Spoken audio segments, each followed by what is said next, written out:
it if we try. I know we can make it. Ooh,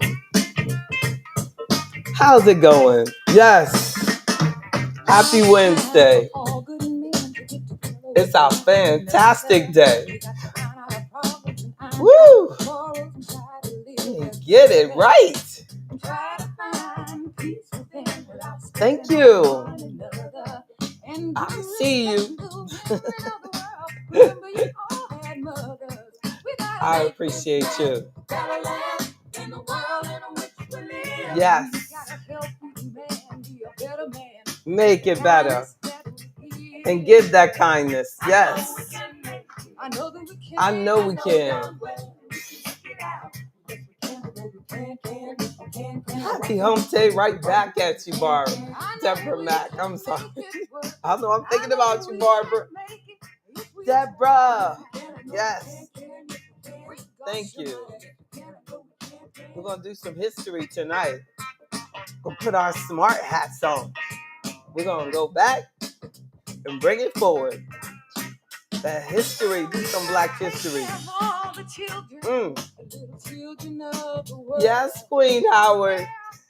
Yes, we're going to get it done. Thank you. Thank you. Thank you so much for you all being on time. It's good to see those numbers. You know, I have to do a better job because I never ask you to subscribe and you only get what you want. So please subscribe to the AfroEconomics page, channel, whatever you're looking at, whatever form. Please subscribe and support. I do not monetize on social media. So I just want you to like it so that someone else will get the information. Yes, indeed. Thank you so much, Mr. Smith. My man, I appreciate every part of you. Your commitment to financial empowerment, your commitment to good health, your commitment to helping others. Thank you so much for giving your good friend my information. And I'm going to do everything I can to help her be as powerful as you. Yes, indeed. She was talking about you. Meeting people. See, we have to meet people, help people. We can make this world a better place together. Indeed. Yes, just like the Pointer Sister said. We can do it. We can do it. Make everything better. There's always something that we can share that can help someone else. And even if every time you tell someone the right thing to do, they don't take your advice, you can never give up. Give the next person a chance. Just like Mr. Smith did. I'm sure he tells hundreds of people about me. Over the last 30 years, my brother, we have been building together for 30 years now. I'm telling you. And most of the time, no matter how good your advice is, they're not going to take it. But you still don't give up on our success. Don't give up on the future of our people. We need one another. Thank you so much, Ms. Davis. Stone Mountain, Georgia, representing. Yes, indeed. I have so much I want to share with you all today. So I want to make sure that we look at it. I wanted to talk because there's going to be some discussion. I know it's going to come up politically about unions and labor unions. And I don't know if any of you all are members of your union at work, but please let me know if you're in the union at work. A lot of us don't know the history of labor unions. Dr. Jones, did they have a union when you were? Greetings right back at you. I'm not going to make you come in by yourself, but Reverend Bozeman says he's on the way. I'm not going to attack you because you're like, she's going to try to exhaust me. And I'm not trying to be on, but I appreciate you. You had a union. Yeah, like, do we know, the history of unions and how they did not want Black people in unions? Did you know that? Yeah, like the unions, historically were just not about, King Hollis, the unions were not about letting black firefighters like you in. You remember that? I'm sure you remember that. Like, it wasn't like, and when black people really started being in unions, it came from municipalities. Like, both of you worked for municipalities. It comes from it came from the federal government having unions, and then black people were working there, and then they came and started, being allowed to join. And it's amazing, like, how many unions now, say, oh, well, black people don't get involved in the union, when in reality it's because historically we haven't had a voice in the union, haven't been included in the union, and the union, many cases, only allowed us to get involved because they didn't want us to take their job. Let's tell the truth. When the war, and they sent you away, Mr. Barden, turn on your camera, like the, when the war, and King Hollis will tell us, like during, war times, the black men were really needed in order to keep the American economy going. And then we're talking about, like, World War One and everything. Like, it was like, because a lot of slaves, which I just found out in researching this, that a lot of slaves would run away from slavery by going into war. So if anybody tells you, oh, black men aren't warriors, they don't, they don't do that stuff, that's not true. It's just that when we would get into the army or the military, we would be discriminated against again. No, so it was like, okay, well, here I am. I'm doing my service, but they're not letting me do my dream. They're not letting me become a pilot.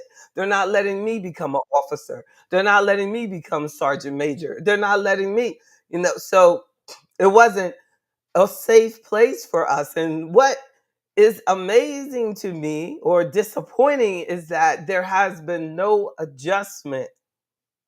I mean, you think about all of the years that, brothers that spent in the military during times of discrimination, and the things were never corrected on what levels they should have been at,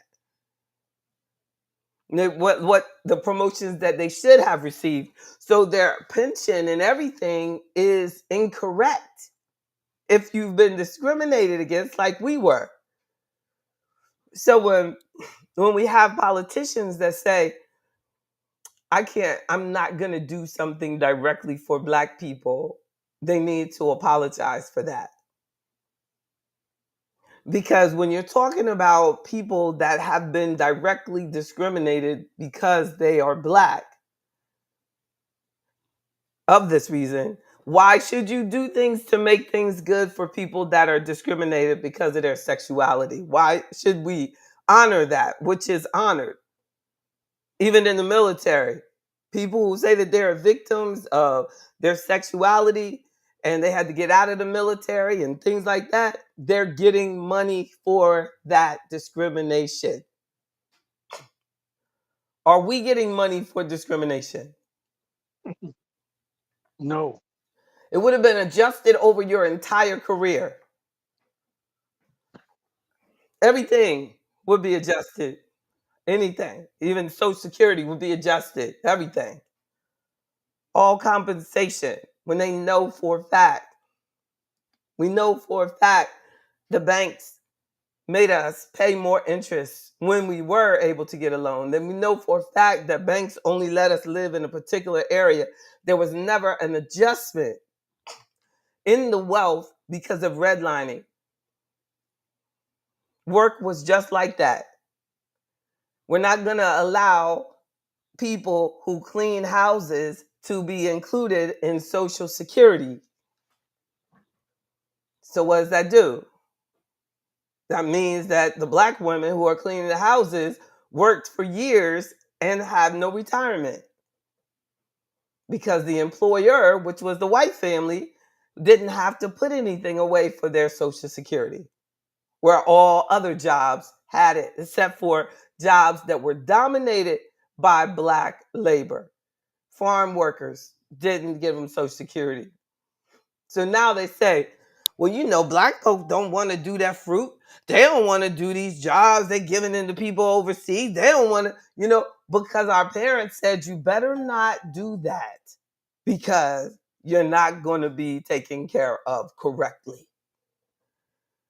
Now, if we had a long history of sharecroppers who were given their proper retirement and that they were, and people who were maids in our families were given their proper contributions of 15% into their Social Security all their life. So as they got older, they had Social Security check just like their employer did. Things would be different for our wealth numbers.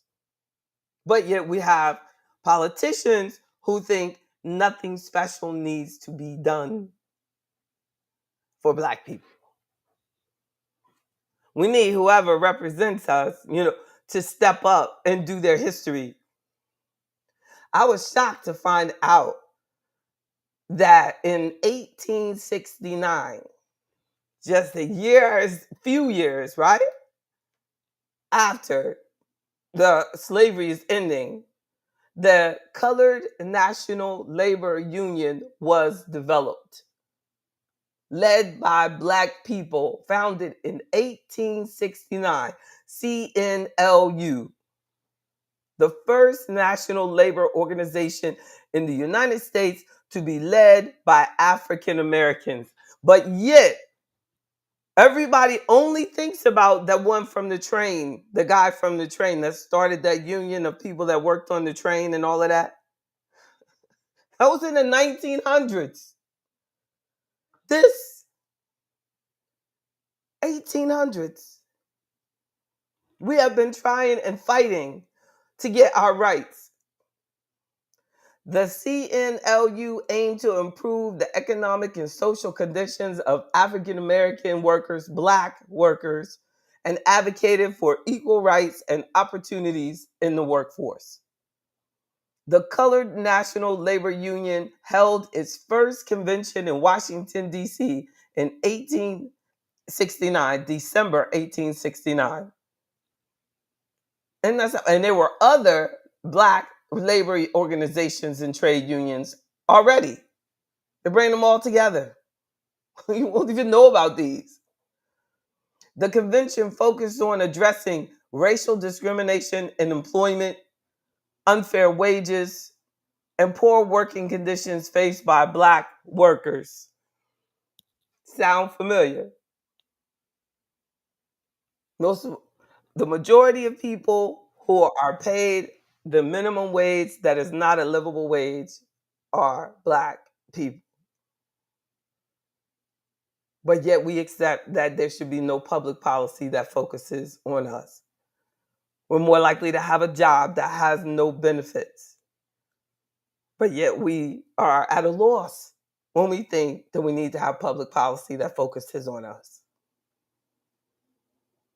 We just have people who are overkeepers, overseers, black slave masters now, who have decided that they're just going to be confused. They're so out of touch with the reality of what people are going through, that they don't understand that we're not succeeding at the level in the masses that we deserve. These are the people that fought for people to have the right to go to college. These are the people who paid for their kids to go to college. That now these kids that have gone to college don't want to help and make sure they're okay.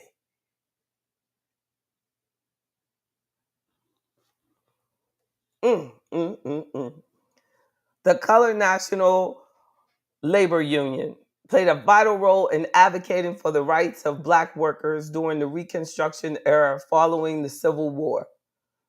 The organization sought to unify and mobilize black workers to fight against economic injustices and racial discrimination in the workplace.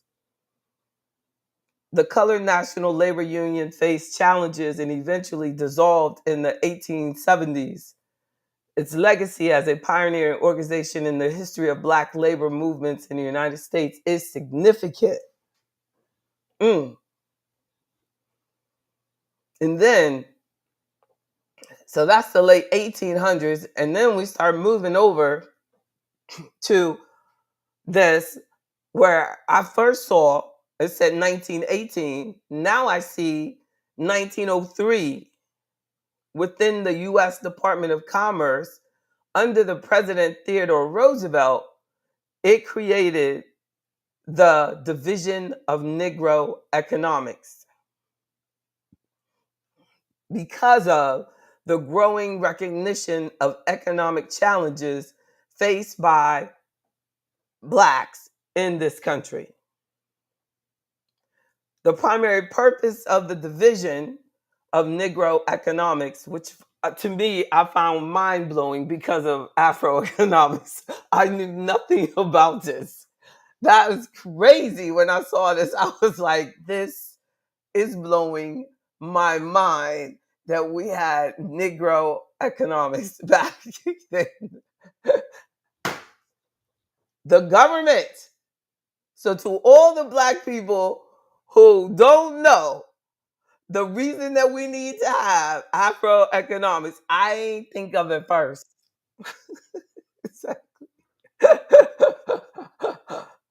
I ain't think of it first. And we today like think we don't need it. That is something else. So you thought we needed it. You needed it. You needed it. The purpose. Like the primary purpose of the division was to conduct research, collect data, and publish reports on various economic aspects of Black life. The division focused on employment, wages, business ownership, access to economic opportunities, and economic disparities. Now, I think that that is amazing because of the way I'm working on my PhD right now, King Hollis, because I feel that I need to do more research. It's blowing my mind the way the Lord works. The government was trying to do it on us then. They were trying to figure out what we can do to get more Black folk working because most of these white guys are off over there at war. That was the truth. They said, so find out what we think they can do. Where can they work? How much we got to pay them? And then they started just paying them. It said, well, dang. And white guys started getting mad because they're like, they hiring all these Black guys, paying them less. And when wage equality was forced, they started firing Black men. So, well, if I got to pay him the same as a white man, I don't need him. And we don't know that. So the Black man had to come home. He did a good job, and his woman probably thought he was a loser. And it was all in the mix. It was just like, nah, I mean, you Black, and I can't pay you as much as a white man. I just can't. I mean, you a good worker, Leroy. You a good worker. You a good worker, Leroy, but you Black. And I know you do twice as much as Jim Bob, but you're Black and I ain't paying you. The government is making me do this because we got a government contract. So you just going over there somewhere else where they don't have to be. It's not, they don't have no government contract. I got somebody for you. Bob over there. Bob don't have no government contract and he can pay you $2. Isn't that something? If it was connected with the government or getting government backed or had a defense contract or whatever, it had to pay people equally. I don't know if that included women. It was like, but men had to be paid, So that's a whole nother issue when we start going into gender and the wage gap. So key people like W.E.B. Du Bois was a leading advocate for collecting and analyzing the data on economic status of Black people. And then, And then also like the director of it was the a sociologist, which I thought was interesting. Like, why would they put a sociologist over the Division of Negro Economics? And because what? It wasn't about wealth development. It wasn't AfroEconomics. That's why. That's why we don't have a department about AfroEconomics. They have a department just to do research, not to really solve the problem, but to just talk about the problem, get the data. Well, here I am over there with private money, just a business solving the problem. Imagine what the government could have done. Mm, mm, mm. Yeah, Miss Mac, that Pullman Porters, yeah, they ain't even come up yet. And we keep everybody know about that. Hey, Philip Randolph, isn't that something? And he ain't even come up yet. These guys got him the job. He's probably about to be born or something. Isn't that something? It's like, there's so much history we don't know. So while the Division of Negro Economics was eventually disbanded in the mid 1930s during the New Deal era. What about the New Deal? Who was the deal with? Who was the New Deal with? Do y'all know? That's a whole nother level. But the New Deal put the Negro economics out of the government. Its work laid the foundation for future efforts to address economic disparities and promote economic justice for Blacks in the United States. The Division of Negro Economics played a significant role in raising awareness about economic equality and discrimination faced by Blacks during the early 1920, the early 20th century. So, overall, the Division of Negro Economics was an important initiative that sought to address the economic challenges faced by Black people and contributed to the broader efforts for social and economic justice in the United States that we enjoy so thoroughly today. There is no wealth or economic gap because of that. As I speak sarcastically, there is a huge wealth gap. The research is not the answer. We have to be proactive about getting out of slavery, the slavery that we're still in, and everybody that's paying credit card debts, everybody that's doing that, you're killing yourself. You're selling your soul. It's handed over. All these people did everything they did to get you away from this, and now you're just giving it away. You're not even paid correctly. And out of the little pay that you get, you're giving it away and taking trips to Dubai, escaping from what? Going and giving your life savings away to, some society that I know we talking about the United States of America, and we're going over to countries that don't even want women to show their hair. And y'all talking about rights and all this over here. And you go over there to promote economies that don't like us at all.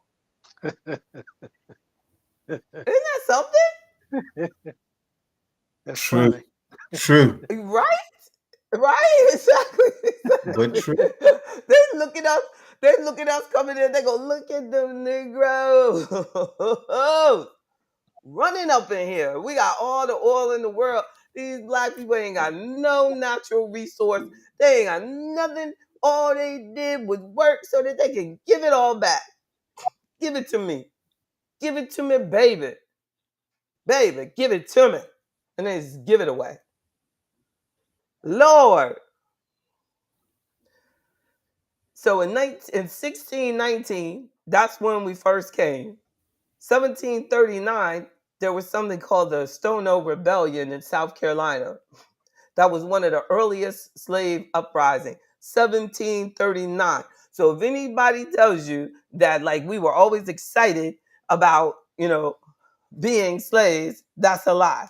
Because I also we have been fighting for our rights from the second that we got here. Believe me. And there was Yeah. these are only the ones Mm-hmm. that white people have bothered to keep a record of. And was 1739 down in South Carolina, the Stone Rebellion, a powerful act of resistance against the brutal system of slavery that oppressed and dehumanized African people. The rebellion was sparked by a group of enslaved Africans who seized firearms and ammunition from a store near the Stono River in South Carolina. And they told them that we don't like being slaves and we're going to the Spanish. It said they're going to march south towards Spanish Florida, where they hope to find freedom. It was a bold and daring attempt by enslaved Africans to resist their enslavement and fight for their rights and dignity. And it said the brother that was leading it, he said he had not converted. And I thought to myself, like, they have a quote, like what he was saying, and what he said. And he said, when they caught him and he knew it was over, he said, we don't like being slaves. And, I don't know, they tried to, I guess, convince them that we got you over here on this boat.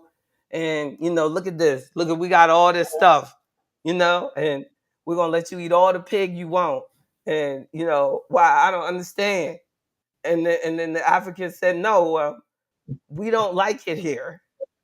And we would rather go fight with these people over here that need soldiers than to do this anymore. So do what you got to do. And they hung all of them.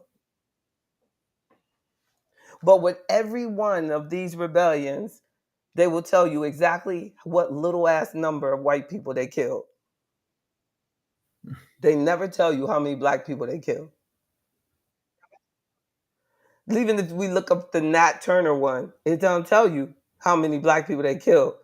But I think Nat Turner had like a huge number of 50. Like, that was like huge. That was huge. Probably this one like 3. They only had any guns.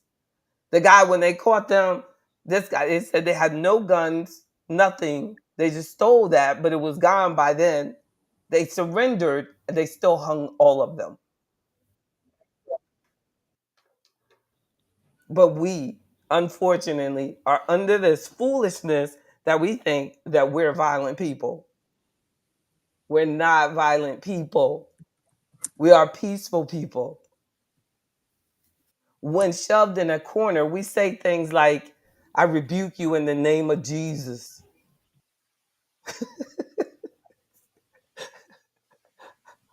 We are not violent people. And somebody needs to tell them. And the craziness now that we do to one another, it's really sad. If you look down in Georgia in that Young Thug case, Mr. Williams, but they still call it Young Thug case, but the brother has a name. His name is Williams. That you have these black people who went all the way through college and got a law degree that are up here humiliating their entire career over what might have been a murder done by a group of rappers and lyrics that they put in the song. Now you got a black judge that now has ruined his career. You got Fonnie Willis saying that if you put stuff in a song that I'm going to tell everybody. Now you got all of these white people down there, defense attorneys, making these prosecutors look like complete overseers, ignorant black folk, ruining that boy's career because he's actually trying to do something right. Somebody did something wrong, but at this point, he looks like the innocent one. That means they have done a horrible job with their careers. And it is ugly. Now they kicked out the black man as judge, got a white lady as a judge, and she's up there smacking that black prosecutor around. Had the girl looking so ignorant. She didn't even know her law cases, doesn't know the precedent, talking about federal stuff and it's a state case and all this stuff. I mean, she's laughed at the black girl, told her, get yourself together. They making her look stupid. That's some slavery days. I'm telling you, you ever want to look at what slavery today looks like? look at that case. We look ignorant. If we're going to go and get all these degrees, the least you can do is make sure you're thorough on your job, especially when you're under a national public. You got cameras allowed in their courtroom and stuff. So you look ignorant. It's embarrassing. Last time I looked at it before that was months ago. The prosecutor was in there chewing gum. She got a woman, got to be my age. She might even be older. Chewing gum. Don't know your case. Looking ignorant. Making up stuff, trying to make sure that boy just sitting there. It's been almost 2 years. This is the longest running case they've ever done in the state of Georgia. Oh, I think it's like one person was killed. All these black men getting killed. All these black men killed. You're going to take down the whole business enterprise, one, and y'all couldn't figure this out without bringing it in and making it into a RICO case. And everybody dealing with Trump is at home, but not one of those black men could come out on bond. Not one, none of them. And the white judge said, well, you know what? He can't come out on bond because the black man said he can't come out on bond. So I'm not going to change it. Why? We don't want black men on the street anyway. So if the black man said he couldn't come out on bond for an ignorant reason, I'm going to go with his ignorant reason because it don't make me look ignorant. I could still blame it on him. We have to wake up. We have to wake up. We come from this. We come from a long history of people fighting to give me the right to have my own investment firm. And when you do something stupid like that, you see people in my type of situation and start robbing their own people, taking money from their own people, doing this stupid, you know what I mean? They don't understand that that is a disgrace to everybody black that came before you, that sacrificed their life for your freedom. I truly, truly, truly know for a fact that members of my family were raped just because they were slaves. And people that are not motivated to be their best, when every day you wake up and you know that you come from rape, and that doesn't motivate us to do better. So I had this lady, a black client of mine, and she got early onset dementia. She died, unfortunately, this year. But in her 50s, they told her, you have something going on. So she worked for a major telephone company. So I said, you need, don't sign anything. Make sure you always talk to me about stuff before you get it. Let's talk about this stuff. So then her husband was older than her, and he didn't know either. So they said, we got something in the mail and it said that they have to get it back by such and such a day. I said, well, come on to the office. So they came to the office. I said, well, Lord, this is due today. I need you to sign this and I need you to take it down there. I need you to sign it and take it to the union office. There was an offer. There was an offer. You can take this payment or you can get this lump sum. So I said, you need to get this lump sum because you don't need that payment. You need this lump sum. So this, because the payment was going to stop if she was approved for disability, and I had helped her apply for disability, so I knew she was going to be approved. I'm gonna tell you honestly, you know, I have yet to have someone that I have suggested that they apply for disability that my client always have been approved. Never mind when I say it. So then I knew she was going to get approved. So then we got that coming, but they said, if you don't do this, then you're gonna get our payment disability. I said, no, we don't need that. So, but we turned it in on time. They actually gave it in hand, and I faxed it. I said, we're gonna fax this to make sure that they say they got it today. And I also want you to go down there to that union office and I want you to give it to them. So we did more than enough. So then all of a sudden they said, oh, it's too late. I said, I don't understand. You said that it was due on such and such. They said, but yeah, but they already approved her for the disability. So she's going to have to take that check. And I said, but she doesn't need that check because that check is going to end when she's approved for her real disability. So we want the lump sum because we're going to be giving away this lump sum if you don't let her turn this form in. I'm sorry. No. I said, that's what the union is for. Wait a minute. You can't just let this slide. Do you all understand what I'm saying? This lady was offered $200,000 or $1,200 a month. Let's just use that as an example. And I said, well, don't do the $1,200 a month because you're going to be approved for this. You see what I'm saying? You need this. Okay, okay, okay, okay. That union said, no, I'm not going to fight for her. I'm not going to talk to them. I know that you turned it in on time. No, I'm not going to do anything. I said she has mental health issues. There is nothing that she can do. He is her husband. I need your help with this. I'm begging you all, please. All I'm asking you to do is do your job for her. She's been a member of this union for the whole time that she's been there. I need you to help her now. She needs you like she's never needed you before. This is going to help her standard of living. No. And that union would not give in. Now, JB, was there a shop steward somewhere? Or was that the shop steward that wouldn't help her? I was talking to the boss. I was Mm-hmm. talking to the boss of the union. Well, I'm just talking to the most important, whatever people I'm supposed to talk to. It wasn't Mm-hmm. that no, we can't help. No, it was no, we understand. No, they blatantly looked out for the company Oh, I asked that question because because she don't matter. That's why, and that's what we need to realize that collectively we help them, but individually we don't matter, and we got to wake up to that. Mhm. I was asking that question because at one point in time, my brother had a job and he was in a union, and he would talk a lot about the shop steward and how the shop steward, maybe his boss, would break out into a fight or whatever, you know. So that's why I asked, was there a supporting shop steward somewhere that would aid or come to the aid and help in the defense? Because usually with union, you're paying union dues, and that's That's what the right. shop steward's purpose. Well, if this in a shop, like she was an office person, you know, Hmm.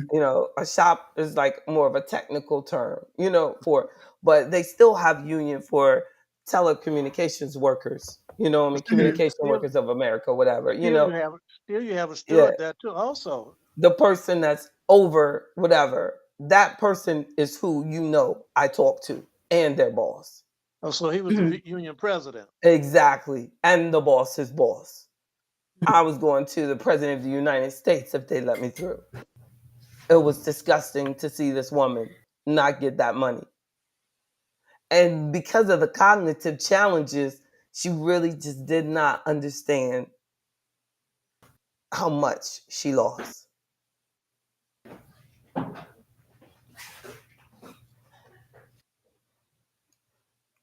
Couple of 100,000 because she only got one check because she was approved after one $1,200 check.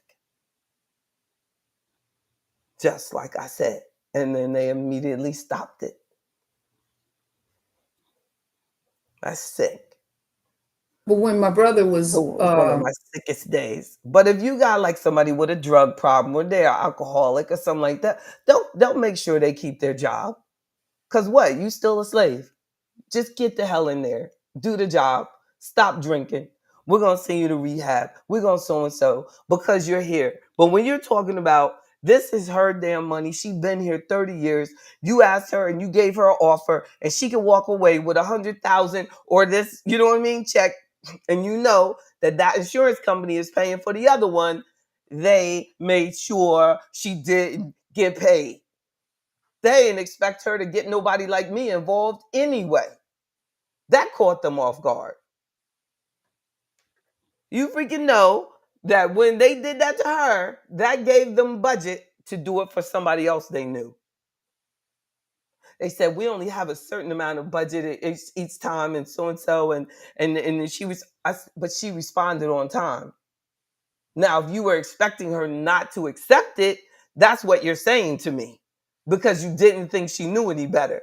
They didn't expect it to come in. Could have been freaking embezzlement. How do we know?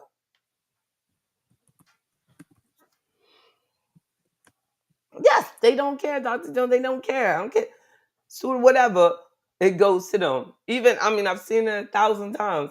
Even when they'll have like financial professionals come in and stuff like that. Most of them, stewards and stuff, are getting kickbacks from the financial service guy that's coming in doing the deals. They're not doing that with anybody that's like for their best interest.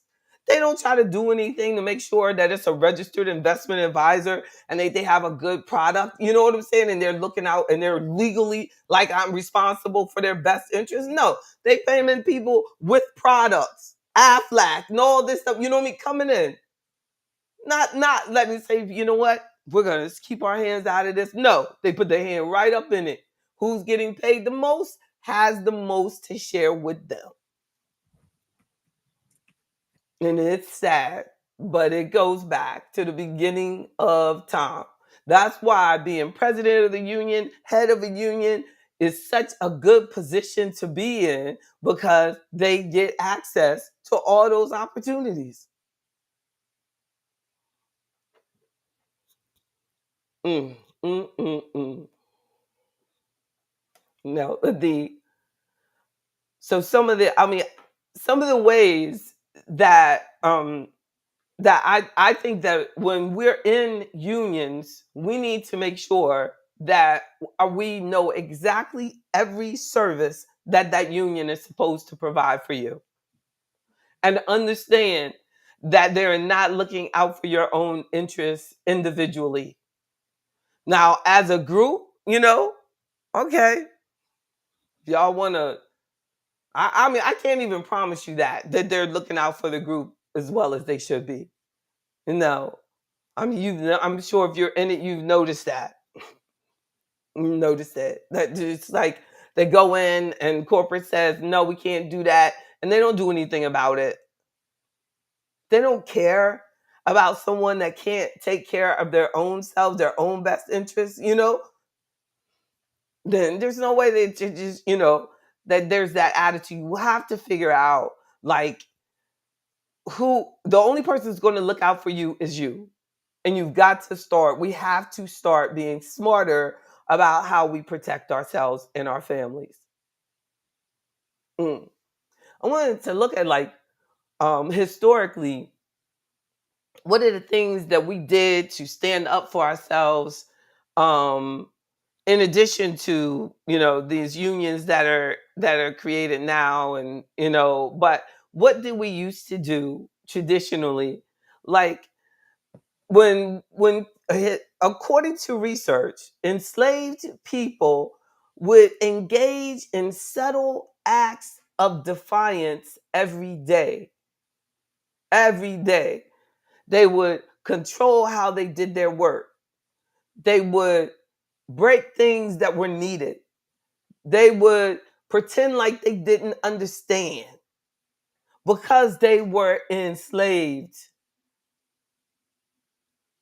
They would bring into their life daily things that you could do for resistance. In my opinion, the things that we need to do now are learn discipline, stand up for your intelligence, get more confident about expressing yourself and asking for a raise, learning how to communicate your needs and going out there and getting it. And a major way, I believe, of defiance is starting our own businesses and being successful at it. That was mine, you know? Yes. It was mine, like, of just, I'm not going to tolerate this type of behavior against my people. There are many people that work at companies that they see the company not looking out for the customer, and they continue to work there because they're making money. They think they have to do that. They gotta protect, their style of living. I don't think, that is that is in direct defiance of everything that our people should stand for. People were slack back then because they were slaves and they weren't being paid and they were being made to do it. Now we should be excellent because it's an opportunity for us to stay free. We should be excellent in all that we do because our families inherit our spirit of excellence and they inherit our name and what it stands for. But we do things now as if we're slaves. Like, this young lady told me, my friend, he got arrested because he stole something from Walmart, like Walmart needed. Like, that is ridiculous. That is not an act of defiance. That is an act of ignorance. That is their product. That is their product. An act of defiance would be to get some Pampers. You know what I mean? They go and they steal something for their kid, but then you go and buy weed. So what I'm saying? So Walmart's supposed to take care of the diapers. They're supposed to give you diapers, but the weed man get cash.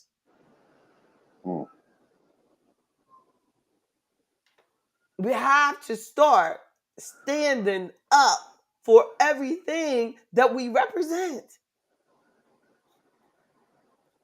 No, I was not the least bit afraid when I called the union and I told them how I felt about my client. Not the least bit afraid. Because what? There ain't nothing, no one, nobody that they can call that can say what they did was okay. And so many people, even when it's true, even when it's right, are afraid to stand up for, to people that are blatantly doing you and your customer or your coworker or your mama or your sister wrong. What else is there to live for if you can't stand up for right? Because you want to make sure you make your car payment.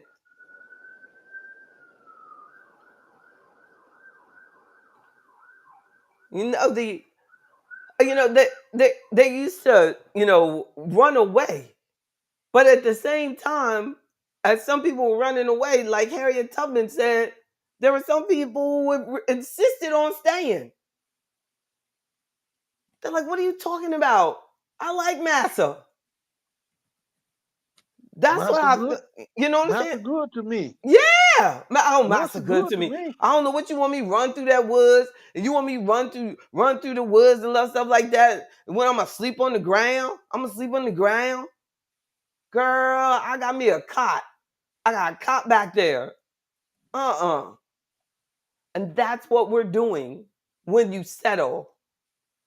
When you don't go and complete your project. When you don't go and finish something that you started because you know that you need it. When you don't pay your bills on time, but yet you want to go on vacation. So you ruin your credit. So then every time you do buy something, you paying more for it, even for your little car insurance. Because you wouldn't pay your bills on time. Why you gotta have so much? Because I deserve it. So you're gonna go rob somebody.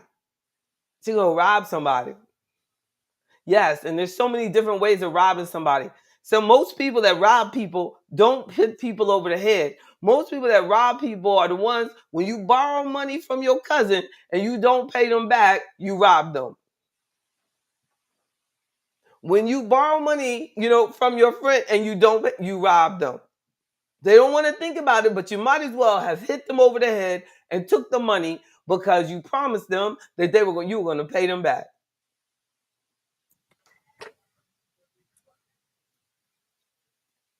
It's sick. So then there's a stereotype that is developed every time you don't work from a place of excellence.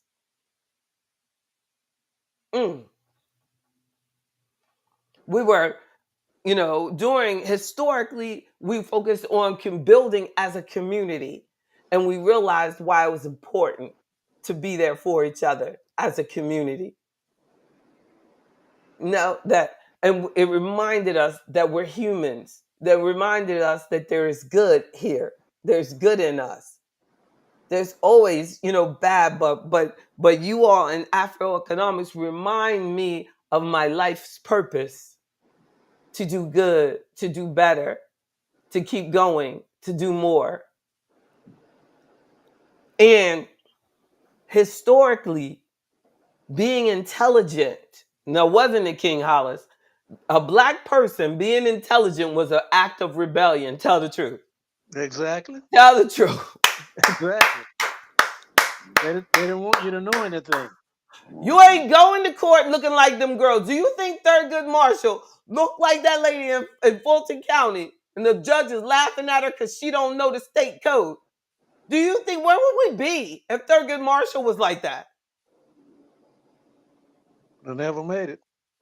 She don't even see it. She doesn't even connect her chewing gum chewing self to the legacy that Thurgood Marshall did for her. It's disgusting. It's disgusting. When I see a financial advisor and they stole some money, took money from somebody, did them wrong, these lies that are going around about this life insurance stuff and how it's going to guarantee tax-free income of a certain amount to these people, and they don't even know how to explain the actual policy, you know what I mean, to the person well, but they know that their commission payout is so big that they have lost their mind and think it's okay to rob their people. Yep. And when somebody hurts their ass and they come up missing, you know what I'm saying? When they come out missing, they're not going to know, because you're going to do that to the wrong person. You're going to do that to the wrong person. And I'm going to tell y'all, it's sick. It's sick to have that type of attitude and to hurt people. Like this one guy, I caught him robbing one of my clients. And I asked him, why would you do that to a brother? Why would you do this to this brother like this? And he said, I got to make money too. So you got to rob a brother? You got to lie to him. Make up this stuff. They be making up stuff. Making up little proposals and stuff. Don't have nothing to do with the life insurance policy. That's nothing. It's sad. But being intelligent, as I was telling one of, our clients today, that he was running some, things past me, I said, what is the best part of you is how intelligent you are. The things that you say no to. The things that you say no to. Because y'all know how much crap has gone past y'all. They probably call King Hollis all day. He on the hotline. You know what I mean? This is this, buy that, buy this, buy this. Oh, this is good. This is that, this and that. We don't even have to really worry about investment if you just make sure that you keep other people's hands off your money. But do you get that what I'm saying, King Hollis, though? Like, that's the best return on your money, is avoiding other people taking your money. That's a Is fact. it true? That's a fact. It's true. Like, you know what I'm saying? Like, that is easy return. Because this idiot is about to try to take 10% of your money. So you just keeping yourself from doing that, wasting 10% of your money, you've already got a 10% return. You already got a 10% return.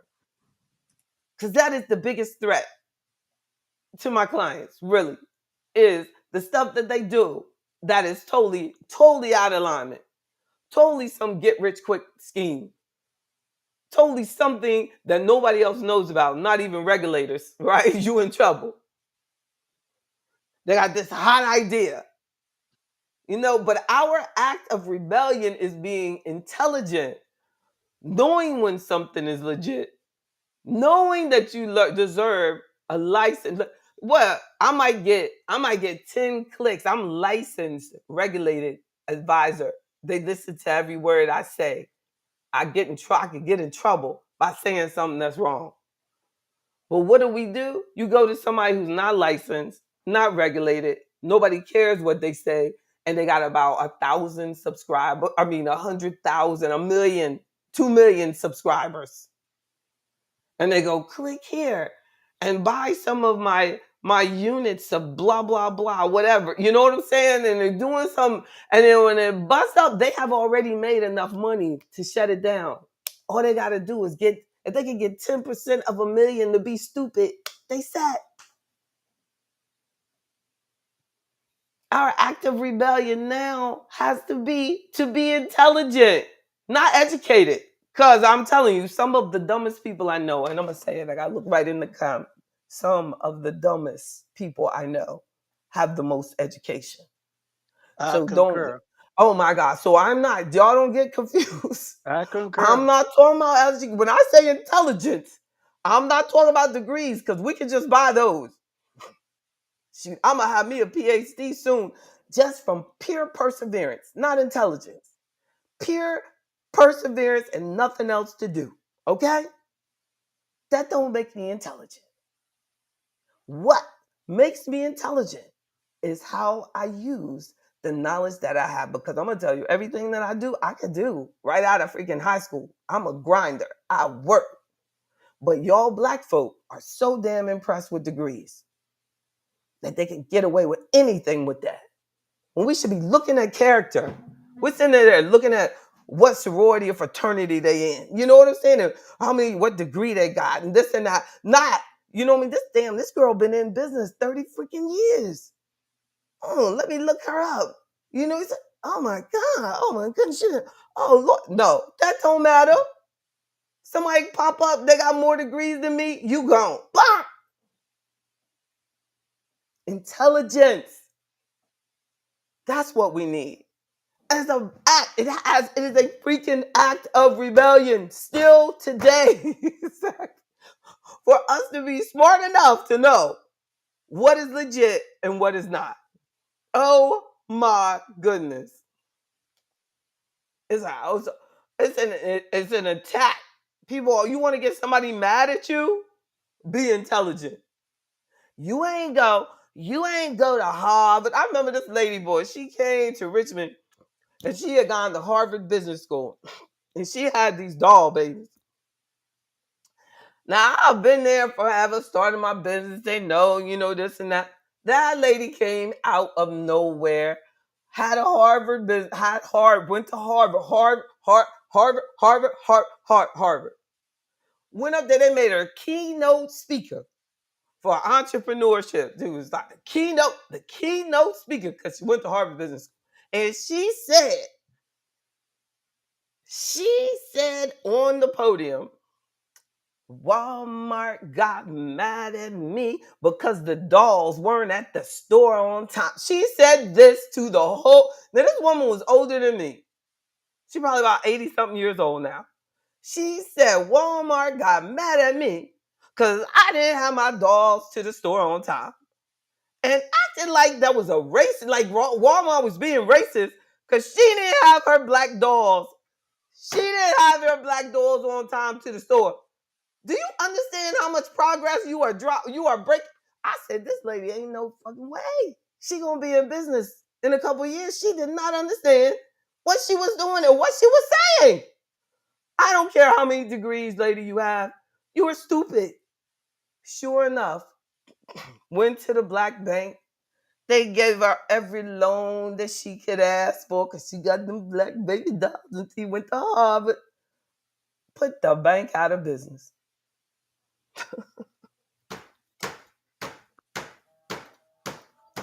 That black bank is now white bank. Because what? So impressed with the titles, with the school, with the stuff, instead of listening to her. Ain't no way if I had a bank. And this lady said, I did not bring my product to the shelf on time. Who in the world? How in the world? That's like that guy that shot that girl. He had 6 jobs in 4 years. Like, come on. There's a problem. This lady said, I can't get my little black baby dolls to the shelf on time. And that's Walmart's problem. And they bad and they racist and they tax. I wanted to drag her off stage. I'm telling you, I was like, this is so toxic in so many ways that she is up here telling people to be slaves. Because you ain't going to be free until you take responsibility for what they have tasked you to do. You are blocking the progress. I put that in my book too. If you're not going to be black and you're not going to be excellent, you're blocking progress for the person who wants your opportunity. Lord knows they never given me that type of platform to help anybody.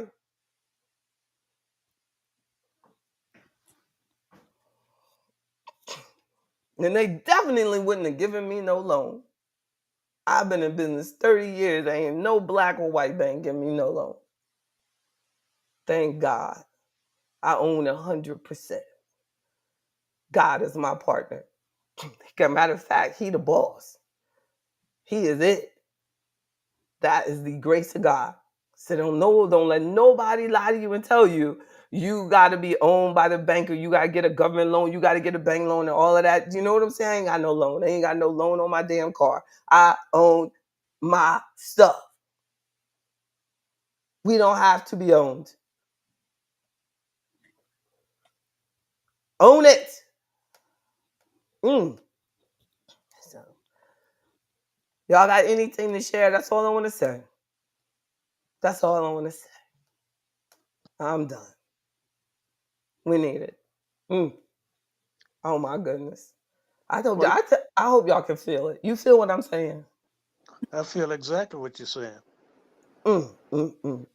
Now, getting back to the unions, I was in the AFL-CIO and with the federal government, and Wow. and the president that we had, he was not working for any of the government facilities. Mm. He was the president for the union. So we had an executive board and So, everything. so like you're saying that helped, like that he was focused on it. That helped a lot. That helped a lot. But when you got an Okay. individual that's working for the company, they're gonna be if they the president of the union, they are gonna be for the union. I mean for the company. Oh, I see what you're saying. Yeah. So is Uh, that what uh, the AFL-CIO does as a practice? as a practice. And Good not only point. and not only that, I was on the executive board at one time when I was working. Wow. Wow. Wow. So So like, but you would be on the board and you could work for the company, but the I could president, work, but the president didn't work for the company. will not work for the company. He did That's a not good work for the idea. company. That's a So good he was idea. he was paid he was paid by the union. You know However, I what? know I didn't even think about that.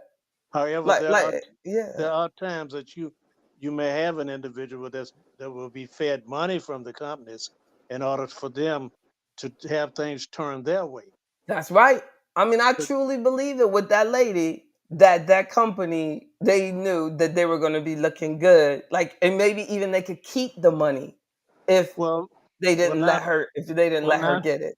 nine Hmm. times out of ten, if they kept the money and he kept saying no, he was going to get a percentage out of that. Thank you. Cause I mean, that was a huge lump sum. Like, you know what I'm saying? And they didn't even go through any effort to make sure that she saw the letter or saw the mail. She got it at like the last minute. I said, Lord, well, oh my goodness, it's today. Let's make sure we get this today. You know? By the oh, I was so frustrated. The only comfort was that the cognitive issues were hitting so hard that she didn't know what they had really done. She just said, "Is this bad?" Like, you know what I'm saying? That's just so bad. But see, The see another thing too. mm, They don't mm, want mm. you to go away from the company. What I mean about that is get an attorney from outside. Yes, They don't yes, want that because they don't want the publicity. yes. And see, I was involved in a case like that also. If As if for she, if she was capable, like you have great communication skills, and she was like 30 years younger than you, but she could not. You know what I'm saying? And so even if I couldn't say like because you definitely couldn't afford an attorney. But it was like if we had got the TV station or something involved, they would have felt sorry for her. But she could not really understand what happened. Uh, that's true. That's so sad. Let's see. You understand. You know what I'm saying? 30 years ago, you understood. Let's see. What we had to fight with was this. What I did, I went to the post. It was like a library, and I got all of the regulations. Mm, And I came back. So a lot of times we had supervisors there that wanted to throw things in mm, that was not even part of your job. mm. Then we had other people. We had a nurse there that she was working on the base there, and she got sick. Well, anyway, it was a holiday, so the first sergeant there, and they wanted to charge her for Mm, not coming to work. mm. So we went out there to the little meeting that they had, and after they started the meeting, oh, they was pushing her. They wanted to push her. So I jumped in it. I jumped in it. Good for There was, you. yes, I did. I jumped in it, and I That's told her, right. you cannot. I said, now you can cancel sick leave. I mean, annual leave all you every day, but you Mm. can't cancel sick leave, Good for you. especially when an individual has a when they have a slip that they've been to the hospital or been to That's the right. doctor. You cannot cancel this. Yep. But So there is a movement away now. I don't know what it is. I don't know what it is, but like people don't really get sick leave now. I don't know what they call it. Like they just call it like leave. You know what I'm saying? But like you said, like they have to like file for like disability, like to do like the company short-term disability or something if they run out of the leave. Like, but leave is leave. You see what I'm saying? Like, don't y'all have like that? Like y'all don't have sick days anymore. In the company before we became Gym Pack, I was working for Fidelity. Me personally, had 130 hours of sick time, and then also 5 weeks of vacation. Now, with this company, this new company, there is no sick time. It's only the 5 weeks of vacation time. So whatever happens in that, and like Yeah, you I don't say, understand that. I know. you I don't get know. sick. So here's the deal. Let's say I'm sick for 2 weeks.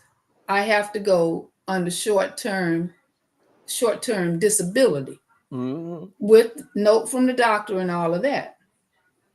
That's how that works these days. But that's And why they then, got rid of you. I mean, that's why they contracted all this stuff out. You know what I'm saying? yeah, That's it's why they're to doing that. save money. Yep. Hmm. Yep, But they're to like, we save don't money. want to do that no more because they realize all these contractors are not doing that anymore. You know what Yeah, I'm saying? So those companies go out there, come in. You know what I'm saying? And they're not offering a fraction of. But even major companies, the new hires, they won't give them the same structure. Like they'll call it different tiers. You see what I'm saying? So and tier 3 might have what King Hollis had, but the tier 50 that they might be on now, they don't have that. yeah, so we lost some stuff. We lost the sick time. Yeah. We lost let's see, we lost the vision is not Mm, as good, nor mm. is the dental. It exists, but Yeah. it's not as good as what we Yeah. had before. Yeah. Medical pretty much is Yep. about the same, but those are Yep. that's the immediate. And a lot of folks were a little, disgruntled, especially with the sick time. I know. I mean, Yeah, that's the trip. But like King Al said, when he was in that, he had a union protection. Y'all don't have any union protection, and those are um when you have to, that's the difference. And a lot of them, when they start contracting out, like contracted out parts of, and that's almost everything. Like it's actually like indirect racism because the jobs that will generally have more black people in them are the ones that they're quick to contract out. Have you noticed? that's true. Yeah, so they sending stuff. A lot of stuff is going offshore. A lot. Lord, Hmm. that's way past us. And see, we need to make it a public policy that, US companies have some sort of incentive to keep, you know what I'm saying? To keep contracts insured.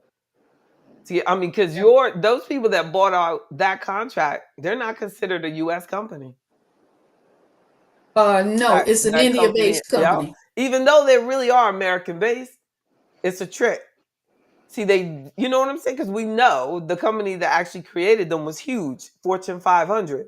But by them creating it in India, it makes it come as a foreign company, so they don't have to have the same guidelines. Those things have to be addressed. And If you're then, gonna and do business, if you're gonna do business in America, you see what I'm saying? They gotta make them. Those are the type of things that have to be in public policy. That or those things are gonna continue to take jobs from here. And when they do employ the people here, so they go, we're gonna keep jobs in America, but there's not the same job. I don't have, you don't have the same. So it's yeah. There's some really deep stuff. That's why we have to be intelligent. now some of the clients that we've had over the course of time who have known that the business has gone offshore, they have cut ties with Fidelity and gone over somewhere else. And one of the caveats is when they go over, look here, are you guys, will our business be sent offshore? If so, we're not doing business with you. Oh, yeah, yeah, we're not sending it off. Yeah, Okay, then with that in mind, will you reduce the fees? So there's a lot of stuff like that going on in the negotiation. but they But don't do it immediately. But in a year or two, they do it. they'll do it. Yeah, they'll That's do the it. sad part. They do whatever they want to do. You know what I'm saying? They just do what they got to do to get the deal done. Then they do what they got to do to keep the company profitable afterwards. Mhm.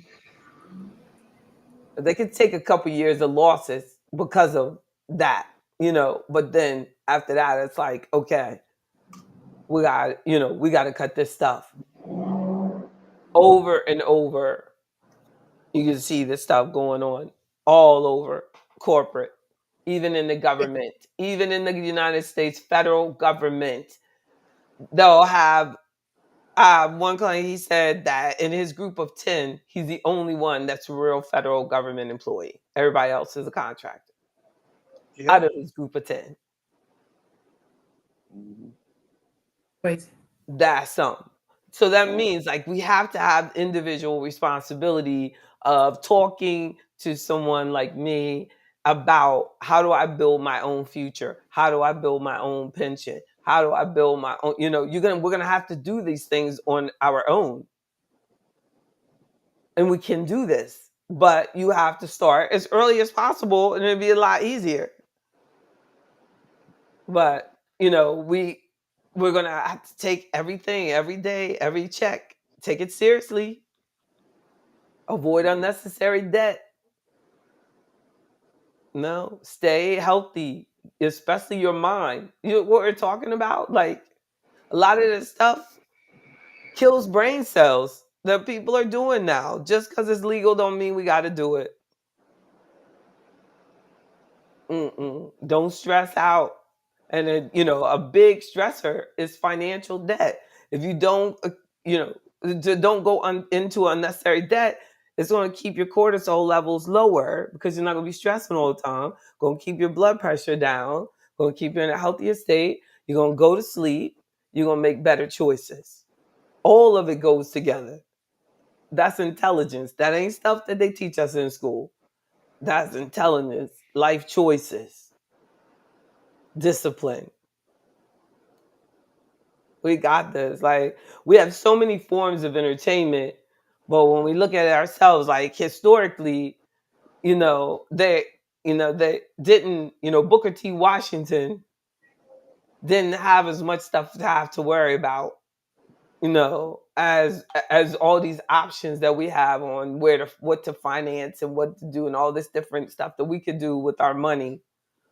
No, but it was 1895 when Booker T. Washington told us that we need to emphasize vocational education. Isn't that something? How many years will it take for us to get back to that? The Brotherhood of Sleeping Car Porters, that didn't come along until 1925. That's where the A. Philip Randolph came in, right? And then the civil rights movement era is the 1950s to the 1960s. And then I was wondering like about that Memphis sanitation workers strike in 1968. And my question for my research while I was looking was, were black workers involved in that? And I know King Hollis would have known, like I didn't even know, like, I don't know. Like, and then it was like basically Memphis was about black workers. You remember that, King Hollis? Yes, I remember it. Right? And then when he went down there for Memphis sanitation workers, that's when Martin Luther King was assassinated. But the strike itself was primarily organized by black sanitation workers in Memphis, Tennessee, who were Exactly. they were protesting against poor working conditions, low wages, and discrimination. And he traveled there to help them, with that strike. Mm, not something. So we have been, as workers, like standing up for ourselves. It's just that kind of now, um, we kind of depend on politicians a lot to do things, and that's not the answer. No, it's not the answer. And the 1970s to today are considered the post civil rights era. And then in 1971, this brother named Arnold Miller became the first black president, or the first black person to be president of the United Mine Workers in 71. Go on, mine workers. And I didn't even know like black people were working in the mine like that, but I bet there was a lot in Now, the are these coal mines or yeah. steel mines or in the coal I'm mines? I'm assuming I was thinking coal mines, but it just said United Mine Workers. Mm, mm. And then um, it was the 1980s. It wasn't until the 1980s recorded as the rise of public sector unions with significant number of black members. That's you all. And then 1995, the AFL-CIO elected its first black president. You remember him, John Sweeney, John Sweeney. Don't King recall him. Hollis. Yeah, Don't recall him. that was your first. Mm.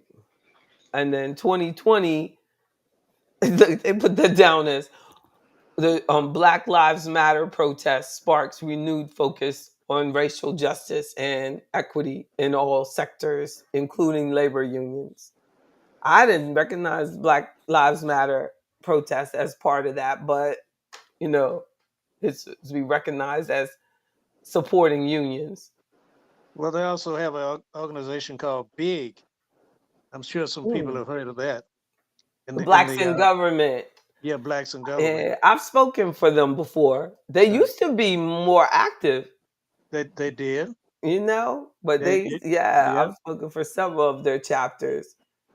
I just think that we've kind of backed off because we've lost sight of our unique challenge. No, we really have lost sight of where we are and who we are.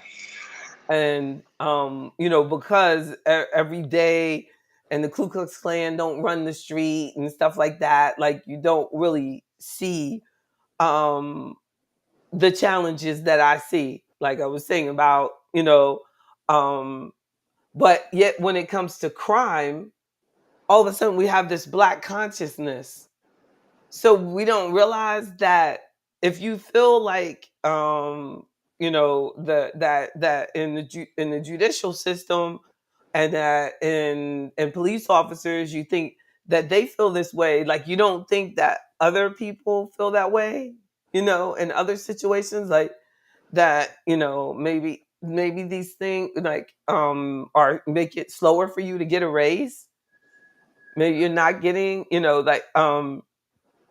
we're not really thinking about it and we've declined in our consciousness of the challenges that have impacted us today because of all the decades of discrimination.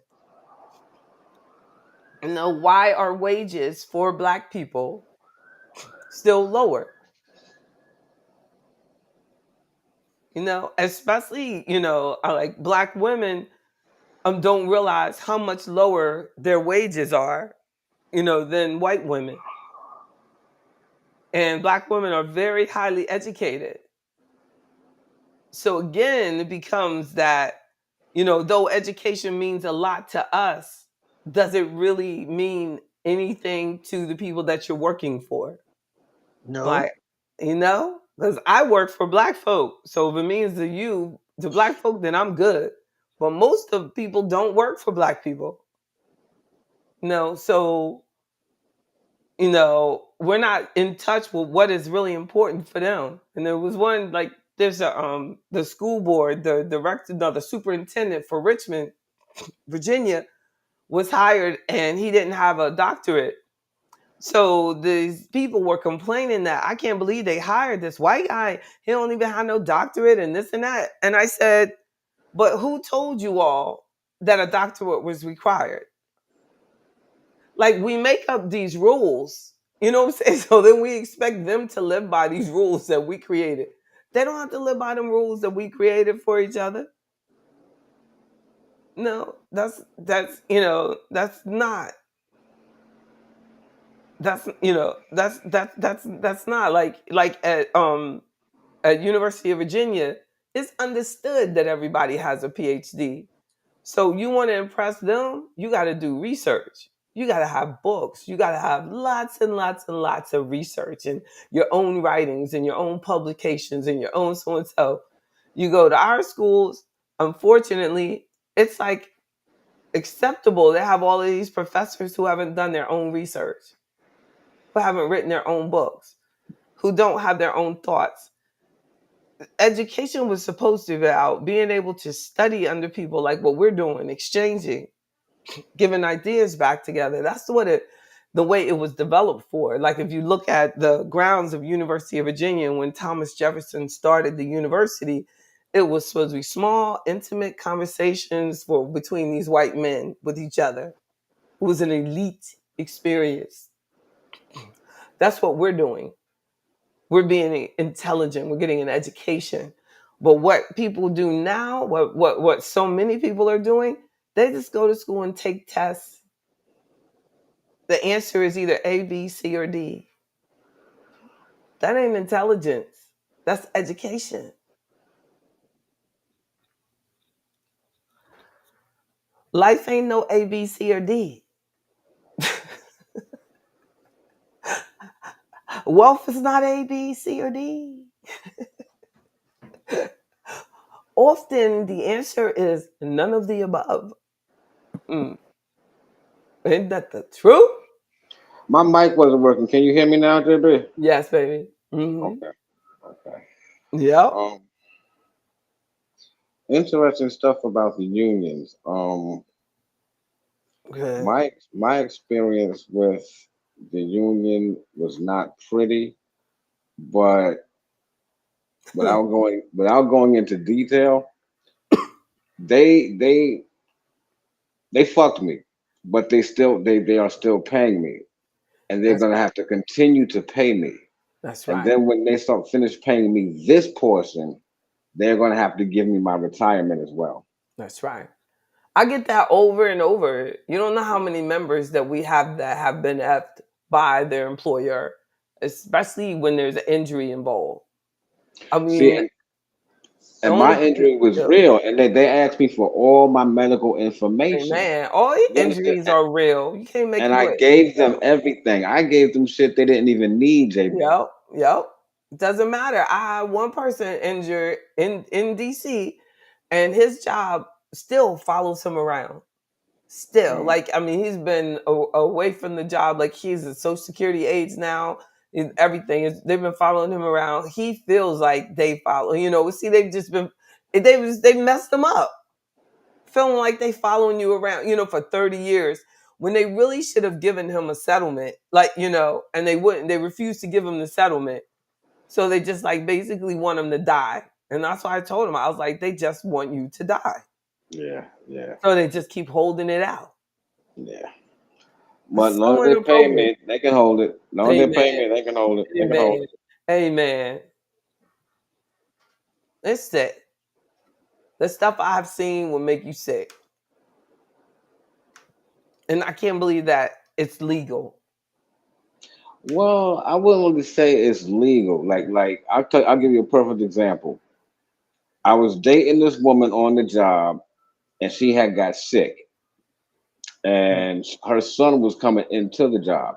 So while she was sick and out of work, she called the union and said, I want to make my son my beneficiary.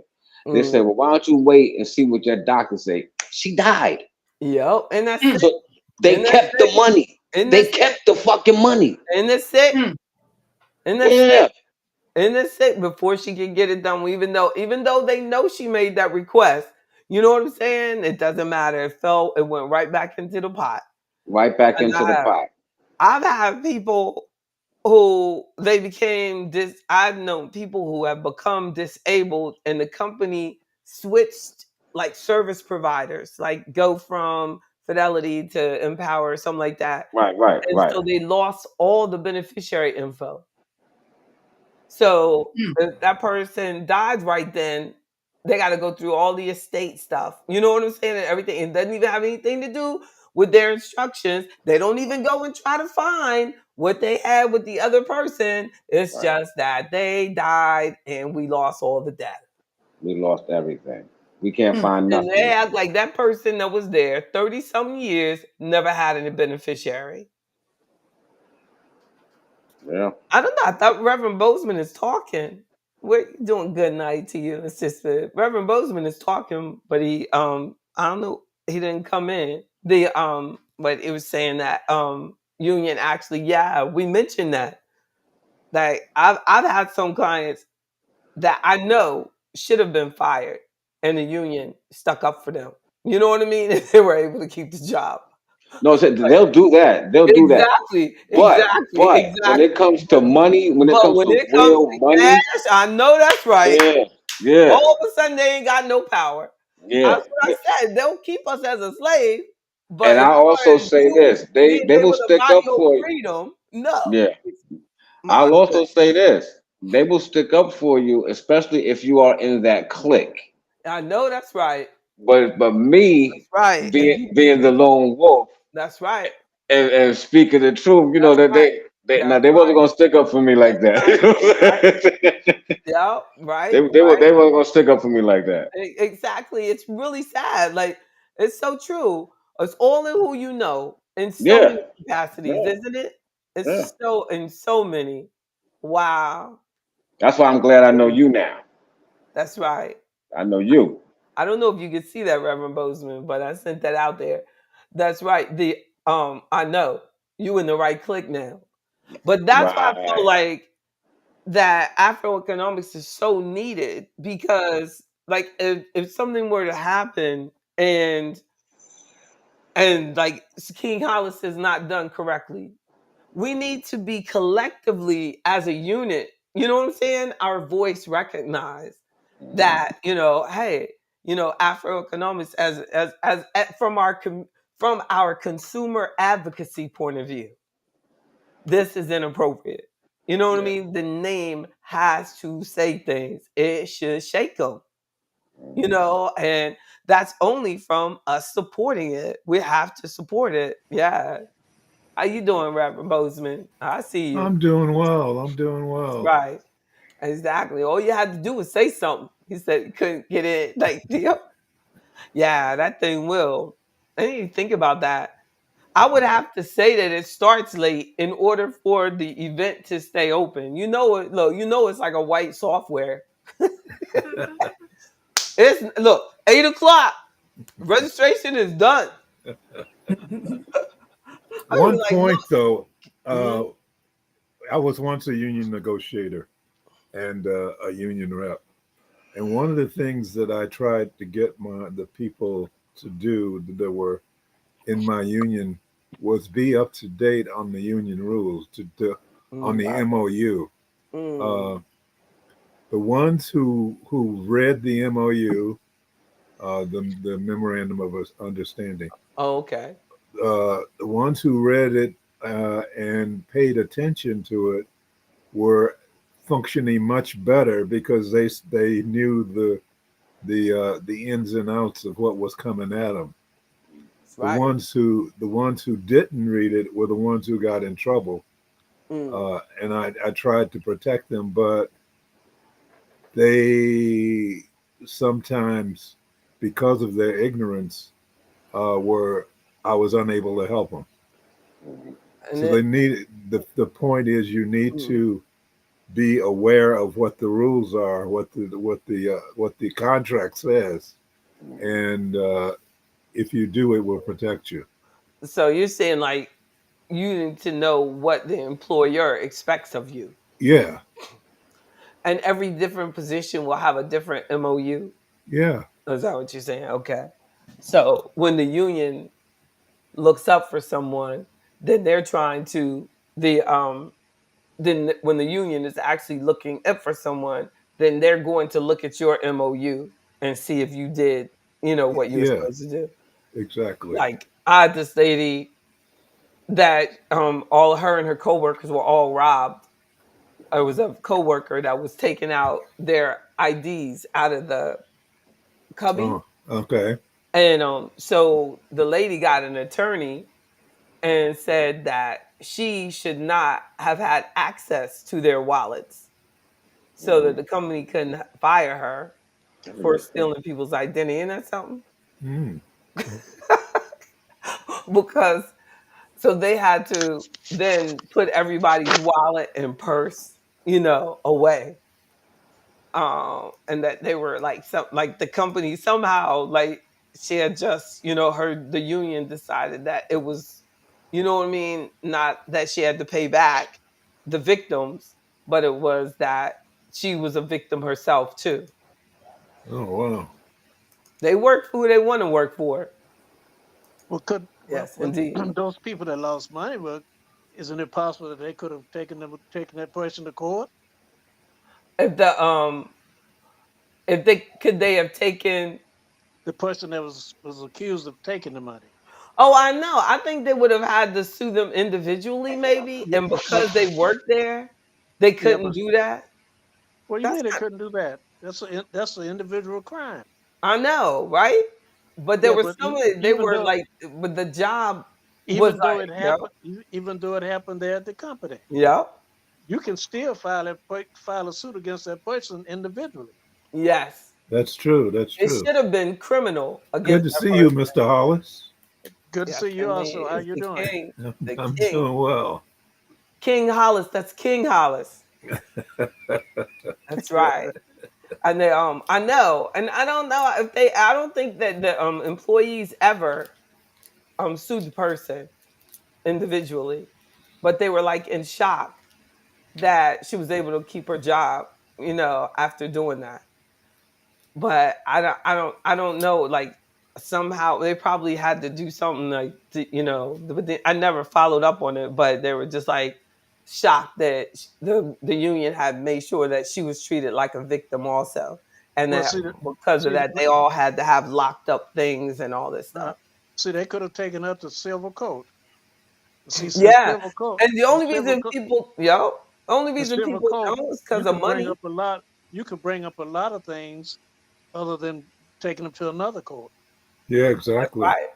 So They could take therefore, them to small claims court where you don't need an attorney. yeah, you can start there. But then if that doesn't satisfy you, you can go to civil. You can go to civil court, And just which, like yeah, I say, okay. That's the same as a murder trial. The that's person right. can come up innocent, but yet That's still right. you can take them to civil court and file for compensation. That's right. Queen Cynthia Howard said, "Hi, King Hollis. Till I say hello. The ladies miss you." Oh, there's Miss Davis. That's right. We miss you. I have certainly missed you. You know, telling us to take people to court. Every time I think about my 357, I think about you. I keep up with you. And people go, why did you get a 357? I was like, because that's what King Hollis said get. I don't know. And we were talking, it might have been last week, we were talking about how loud 357 bullets are. I said, yep, that's what you got to have, though. And then Mr. Johnson, Lone Wolf that does the firearm training, he said, girl, if you pull that thing at home, you probably got 38 bullets in there, though. What you got in there? This is a 38. Oh, see? Put it down. I was talking about how they always try to sell me 38 ammo. Why? It is. I guess it is. You can use 38 ammo in. Yeah. I'm like, no. I want it. I want the real thing. They look at me like, that girl's crazy. This stuff costs a lot. Wasting them bullets. But he said, you're gonna sit there and you have to shoot somebody and it's gonna shake you, like I'm gonna get shot because it's so loud. Well, just for real power, just get your 12-gauge shotgun. Exactly. Just throw it in the air, just put it in the air. That's what my grandma used to use. Yeah, that's the grandma. There is something to be said about that, right? To hear it, like, you know what I'm saying? Like, if just to hear it cock, that should be, everybody should run from the house. Just to hear. She used to sit it right next to the bed. Like, that's on. Every grown woman should have a shotgun. You got one, Weeda? Oh, That's see? one thing I don't have. See, you ain't grown yet. You ain't grown. I'm not really ready for the shotgun. My dad had, but you got an AK-59 or whatever it is. It's an AK something. AR-15. I have two of you them. got an AR-15. But see, that shotgun, that thing sprays, man. I'm scared of that thing. Yeah, but still, if it sprays, that individual gonna get hit with something. Oh, yes, sir. Right? Yeah. The only thing I know is I had a cousin and shot another cousin. And that's when I realized what shotguns do. I mean, it just, my dad, just tore him up. Just tore him up. He lived, though. He lived. The other cousin lived. Really? Yes. Now, one of the guns my dad had when my mom had me come get all the guns out of the house. Boy, my brother came back after my dad died. He came and took the good ones and then left me with the lousy ones. But one of them was the over and under. King Hollis, you know about the over and under? I don't know about the over and under. I've seen them. You have two triggers. One trigger is the top trigger. The second trigger is the bottom trigger. And the barrels are like this. Yeah. Instead of this way, you got it stacked. Oh, my. Stacked. They are. Yeah. And you're doing twice? You're shooting them twice? Well, you got two triggers. You got a trigger for the top barrel, and you have a trigger for the bottom barrel. Oh, my goodness. That's just too much. They call it the over and under. It's over and you going under. You are going under the dirt. If they shoot you with an over and under, it's over. It's all over. Then you had the double barrel. Then you got the double barrel. Yes. That's what my grandma had. Yeah, that's North Carolina special. You got double barrel. And then you got people who sawed the barrels off, and which is very illegal, the sawed off shotgun, and that's really that's illegal. That's illegal to do that. Really? Yeah. You're not supposed to do that, but people have done it. Well, why would they do it anyway? Oh, because you could take it in certain, like mine is a snub nose. I don't think my gun's not bigger than my hand. A snub nose 357. The only thing I don't like is it's so close on my hand. I feel it a lot. Like, you feel it. I would rather it be long, You probably got a lot of recoil in there too. It has a lot. So it just takes I'm like, I'm holding it. Like, you have to hold it and you feel it. But the nose is only that long. It has so much power. Yes. Yeah, well, I thought it was. Look, I thought it was cute. I only thought it because I got it because I said, "Oh, that is so cute." Well, okay. Let me say this: you could have gotten your 22. I don't know. Wait a minute. Let me finish. May I finish? Majority of the people used to get killed with Saturday night specials. They may get shot in the stomach. The bullet may come Mm. out somewhere in the top of their head What's the because of the Saturday Night fact Special? big Saturday night specials are 22 Oh, okay. because it has such a high Mm. velocity. Okay.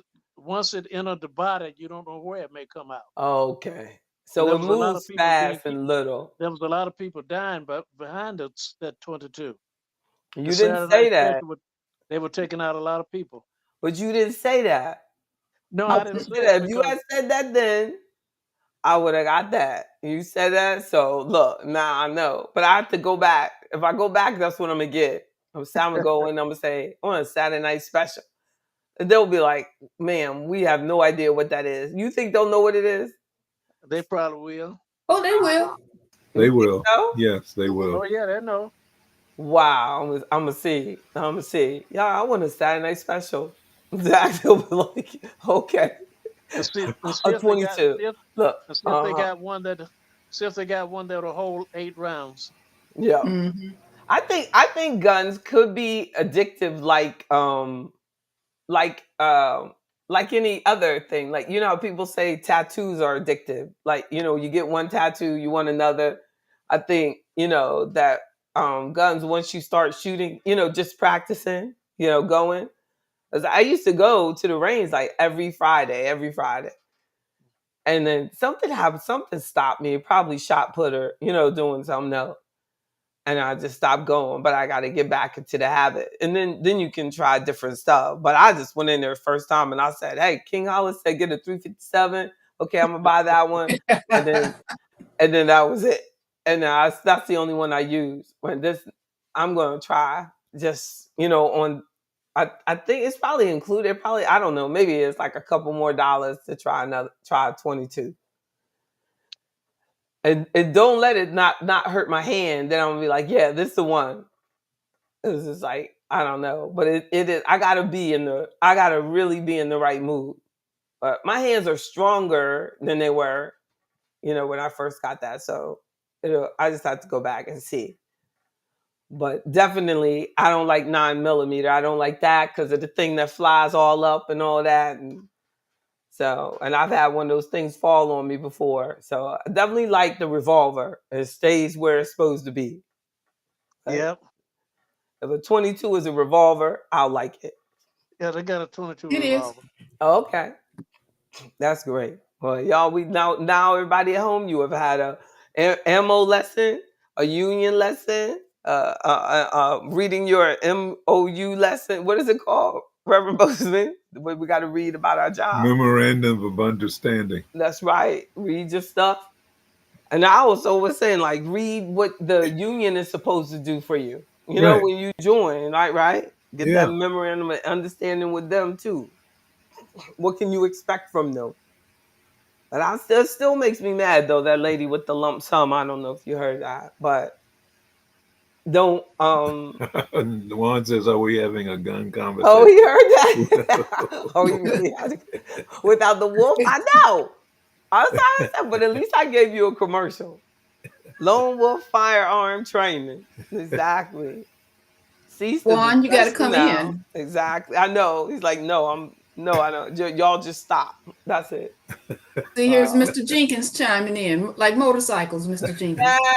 Yes. Now motorcycles, I think is a little bit easier not to want a whole bunch of them because they're just so big. You know, you ain't got but so much space And far more expensive. and far more expensive. Exactly. Exactly. I know. I got 6 bikes, 6 motorcycles. There's somebody somewhere, but it couldn't even an NBA player couldn't even do that because they probably have in their contract. Look, their memorandum of understanding says you do not ride motorcycles. Period. But But some of they them get do. you can get one of those slingers. Yeah, they better just do a slingshot or something. I know. Actually, you look like a slingshot person. Doesn't King There House are some athletic contracts where that is stipulated Yeah, that they can't. I would not let them do that. Yeah, that they can't ride a motorcycle because of No, the no. risk involved. I Well, know, that's like it. somebody said to me one day, they were like, it's just, I said, well, when you ride you don't even like ask, you don't even worry about, well, it's not a matter of if, it's a matter of when. So I'm always like in my consciousness in a defensive place. I'm, like, Yeah. when this when this happens, because it does happen. It's inevitable that you're gonna have, unfortunately, an accident. But um, thank God I lived. But I've had a couple accidents. I don't know. Have you ever had an accident? No, I've dropped my bike before, but never an accident. Thank So God. far. Thank God. Yeah. Yeah, thus far. Amen. But yeah, I've Yep. dropped it. When I first was learning to ride it, I dropped it 3 times. The one I Mm. have now, the red one, I haven't dropped that one yet. Yep. Yep. I think my worst was a skateboarder came out in front of me, and I slammed my brakes too much to try to stop. It was dark out. I don't know why he was out there on that skateboard. He came right out in the middle of the street, and I was showing off because these girls were like, "Oh my God, it's a girl!" And I was like, "Whoa." I mean, I literally was like opening up, and then he came right down. I was like, "Oh, I got an audience." I mean, it came down and they were screaming. I mean, it had to be dramatic to them to see that. They were like, "Oh," they were like, "Oh my God." And I was like, "I'm all right. I'm all right." But it was, woo. I mean, when you feel yourself going through the air, I was just Mm. thinking about Aziza, and I was like, this could be it. This could be it. But Boom. you had your leathers on, right? I had leather on top, but jeans on bottom, Uh-uh. and a full face helmet. That's what saved me, because I went and my face just like, I Ooh. was like, Lord, I'd look totally different if I had, how so many people do the pretty half shells, or Yeah. just, I've always been into full face, thank God. To me, I just think full faces is just the best. Even when I was riding a Harley, I just think just cover my whole face. But real Harley drivers, they don't. But now I'm on a sport bike, so full faces is much more appreciated. But Harley people look at you funny for doing a full face. It's crazy. I don't know why they don't like helmets. I Like, have a brain bucket. well, if they saw what happened to my helmet when I went down, Hmm. they would wear a full face. You will I wear it. have one. I have a full face, but I rather ride with the brain bucket because it's lighter. A brain bucket. The yeah, Like it's like a kind of policeman look. and they have some that look like little caps. Yeah, Yeah. yeah. I used to have one of those for parades. That silver Yeah. one, you know what I mean? Mhm. All chromed out, just for a parade though. As soon as I get, you know what I mean? Like spot, I don't know that, but yeah, I gotta have that full face. It's not hot to me. It's not. You just get used to it. But But I know you think it's hot. I And Oh, wanted heavy. I wanted a motorcycle until I was working in the fire department, yes, and I started yes. seeing All I you started saw seeing was the the ac- bad. I Yeah. started seeing the accidents and stuff. That changed my mind. Yes. Yes.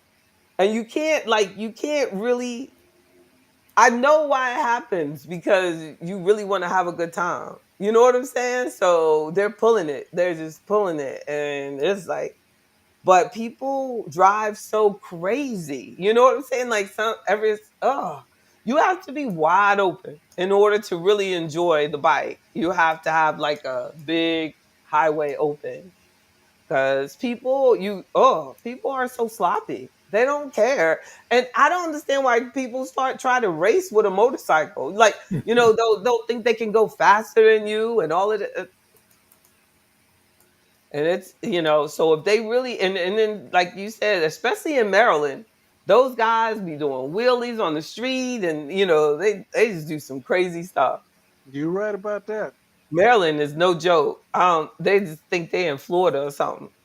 You want to see wheelies on a motorcycle? You can be on 95 in Maryland, and they're That up on more. you're They right. just be up. They think that's funny.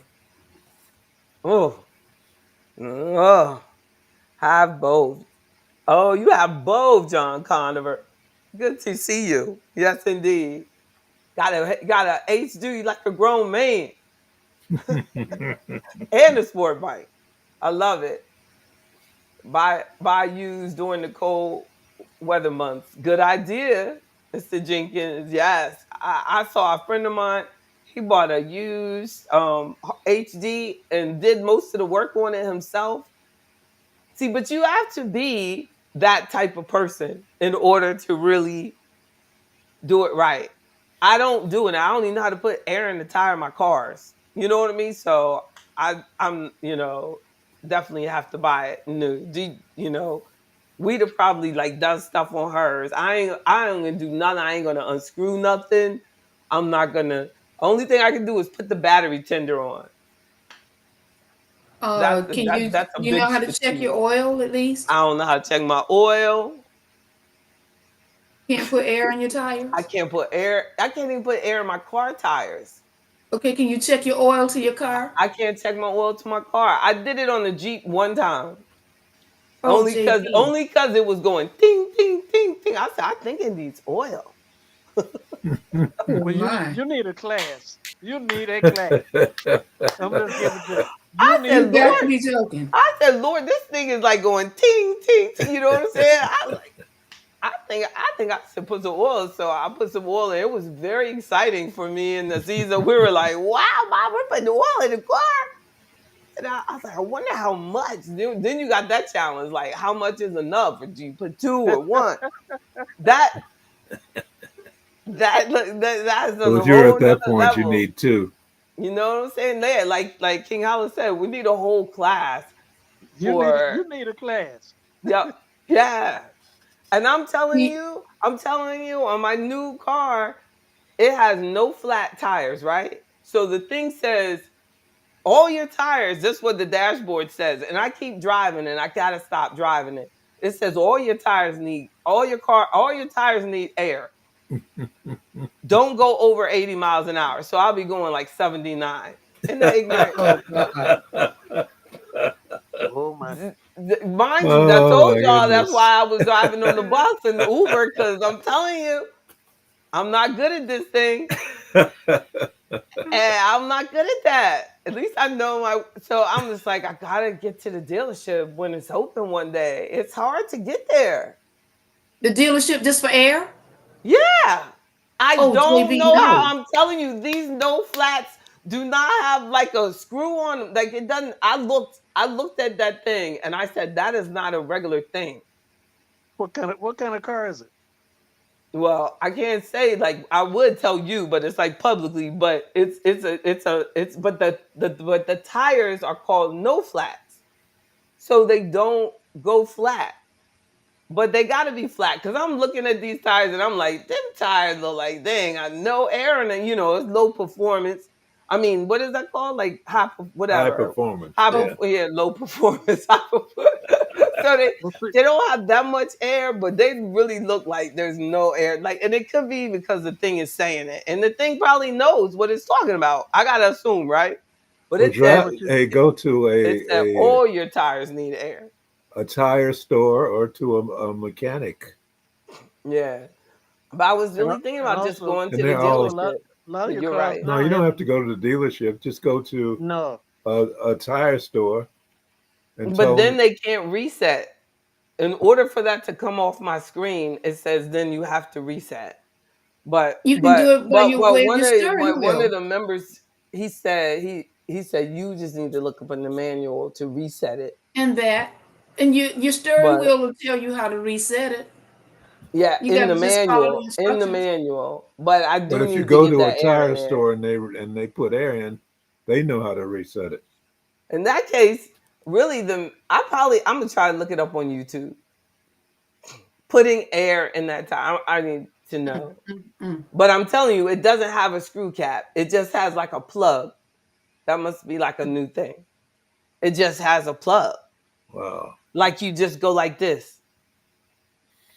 Hmm. But that must be a key component on how they keep it from going flat. You see what I'm saying? Yeah. Because it's not supposed, like, even if it gets poked by something, it is like not supposed to ever go flat. I'm Mhm. surprised that nobody has said anything about no flats yet. Well, Goodyear came out with one several years ago.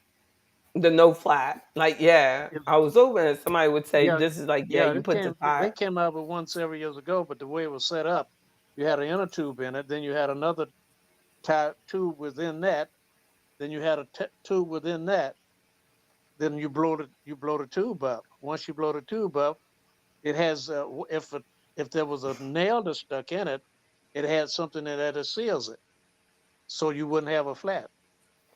Right. And then yeah, I don't it's something like that.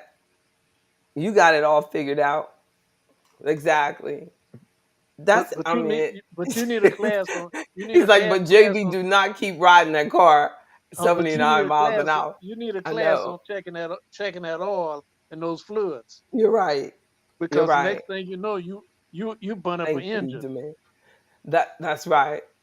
I know. I mean, literally, that could get ugly. That could get ugly. And So then if you got an expensive car, that's really ugly. I know. I know. The insurance will be like, you know what? We have a monitor on your car, and we saw that for 3 months you drove with no air. Wouldn't that be funny though? It's like, so because of that, we are not going to pay for this.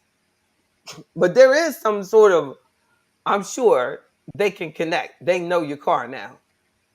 It's too much. They have too many sensors on such and such, Yeah, they do. don't they? I know. Yep. Look, it's like my alarm at home keeps alarming, telling me that there's a battery bad. So my thing is, why doesn't my service provider come and fix the battery? Because They you have told to. me, yeah, they told me call if you have a problem. No, you called me and said there is a problem. Well, Talking about your battery Alarm. to your alarm at Yeah, home. or some it said window, door, this and that, blah blah blah, this and all low batteries. Like so, Now you're going to y'all be need to be coming up surprised to my door. how simple and easy it is to replace that battery. It's only this big, and it's going to cost you about $100 or so. The battery is this big, and you need to find out where the battery is located. You disconnect the battery as Ah, it's as simple as plugging up a toaster. I promise you. Now, if I I did it, love it. you can do it. I love it. But you need to But I take the know it. I think battery. it's in this closet because I have a It's smart usually, closet. yeah, So that's it's right. in It's that usually closet. in the closet, and it has a little door. You open up the little panel thing. Take that battery to like a batteries plus or battery store and say, I need this replaced. Don't write down Yeah. the number, just carry the battery with you and Yeah. let them give you exactly what you need. It's very Or if simple. I get it, I can find it on Amazon. I'm glad you said that. But I just don't understand why since y'all know so much, why don't they send me the battery by now? You know, yeah. they charge me. Okay, it can be the difference in this. You go buy the battery is $100. They send you the battery, now it's 200. True, Do you see what I'm saying? true. Oh And yeah, then and another if I call 100, them and tell them, you're right, then it's it's going to be a another visit. 100. It When you can must actually, be why they haven't come because they probably said, "You're right. That's exactly what it is." Because I'm just like, why haven't they just come with the battery? And they're like, yeah, but we charge for that. We make money Mhm. that way, lady. That's a good point. See, y'all, that's why we got to talk to each other. It's the stuff they don't teach you in college. I'm It's very telling y'all, simple. education is not intelligence. I'm very educated, You but I see, have zero knowledge on that. You see what I'm saying? Hey, man. okay, JB, Thank you. the first, Thank you. Mm-hmm. JB, the first thing in learning how to drive a car, you Mm-hmm. don't get under the steering wheel. You open the hood up. The hood is open. Oh, Lord. You show them all of the fluid levels. You Once you right. show all the fluid levels, then they come accustomed to it. Then you start teaching the individual how to drive the car. You so good. No, that's a I didn't fact. even get that. And it's because of my first one. I got my first one was a stick shift, and I didn't even know how to drive a stick. I drove away from that dealership struggling all the way down the parking lot. That And King Hollis, See, please tell her. when you start your relationship with cars that way, the All right, rest of your like your daughter is very blessed by you. I just hope she listened to you. no, all Because but right, see King my Hollis, I would have please uh, tell her listened to this. you. I would have listened to you. Say But please again. tell JB this: if you're going to check the fluids, the very best time to Mm, check oil transmission and all that other stuff is mm. early in the morning before the car is cranked. Okay. Before the That's car the very started. best time to check that. Everything Right. is settled, and now That's a you know fact. what the proper readings really are. Oh, who's Right. gonna run flat? Yeah, yeah. Well, mine about to run flat. Denard said it's they call run flats. I said, well, mine's about to run flats. I Hmm. thought, but they said at the dealership. I think they said no flat because I asked like why it doesn't have a spare tire, and they said, oh, because you know it's there no flats. But but I'm gonna get it. I'm gonna get that first thing. I'm gonna get that. Y'all hold me accountable on Friday when we have our members only. Make sure ask did I get my air in the tires? Yeah, That's important. it is. Yeah. Somebody said that they're designed to get you home safely. He said not for me to be driving around. It says 80. I said when it said 80, it should not have said that. What you think? No, if it had said don't go over 30 miles an hour, then I would have definitely found But somewhere. see, But it now, says now, 80. now, let me say this: you got to use some come attack on this, because you know, because no, seriously, 80 is pretty darn fast. Like, if you yeah, run 80 and your tires don't have enough air in it, you're gonna have a problem as even far at as control. 79. Even at 79, you going because of the fact of you're gonna lose control. Oh, if it You if can it lose something go control. wrong, you Oh right. yeah, you can lose Yo, control. you right. I don't know what I would do. You Well, right. just I'm gonna get it just together. drive I promise. just I'm gonna drive let you slow. know when I get it. I'm gonna text you and I'm gonna tell you. I'm safe. I'm getting it fixed. Oh, that's too much. I And don't have look. listen, Look, I don't have that on my schedule. you need to put it Air on and there. tire. I know. I don't have it on my schedule. And that fix it And flat I gotta stuff. go out of town because I have a track meet next weekend. So I gotta get it done. Or I'm gonna be driving 79 miles per hour all the way to Northern Virginia. No, they got Yes. tire stores all over. Just and Exactly. they'll give you help. Especially where I live. You know what I'm saying? Exactly. I just need to go do it. I'm gonna do it. They probably open early. I try to leave the gym tomorrow morning. I'm not gonna come back until I get that tire, till I find a tire store. You're right. I'm gonna do it. I Okay. promise. Y'all just y'all looking at me like sure. As you know me too well. I swear you just like she ain't gonna do it. And then the sad part is I don't do it till something bad happens. You know what I'm saying? You're like, but did you ever get it fixed? Well, nah, but it was like, are Like you running out of gas. oh, I know. I almost did that again the other day. I was like, girl, you better go get that gas. What? Mm. I See, on that almost gas, said, and I on remember the I gas, said I'm not gonna go below half, that's what you okay. but If you I get to always do. wait, But I but do.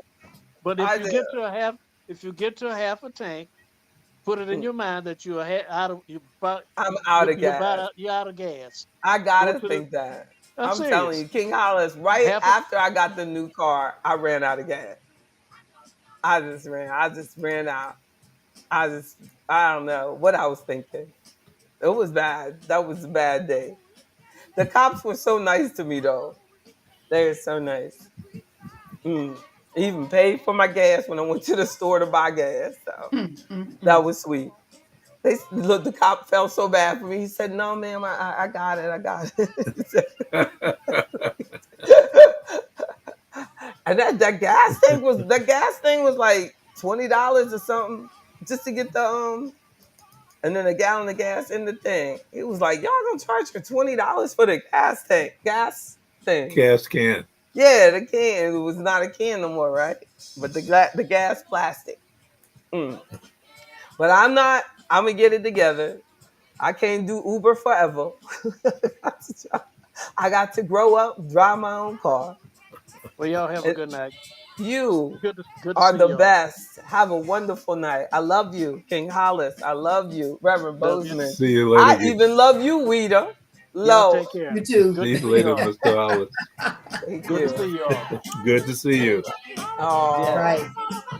King Good Hollis, night. you got to come in on Friday. You're missing too many good fights. Okay. Okay. You're missing entirely too many. Exactly. Okay. Everybody needs a good fight. Amen. Love you.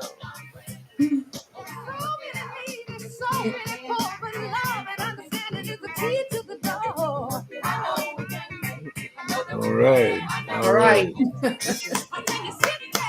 All right. Have a good night, everybody. Good Have a night good now. night. Take care. We can make it. I know we can make it.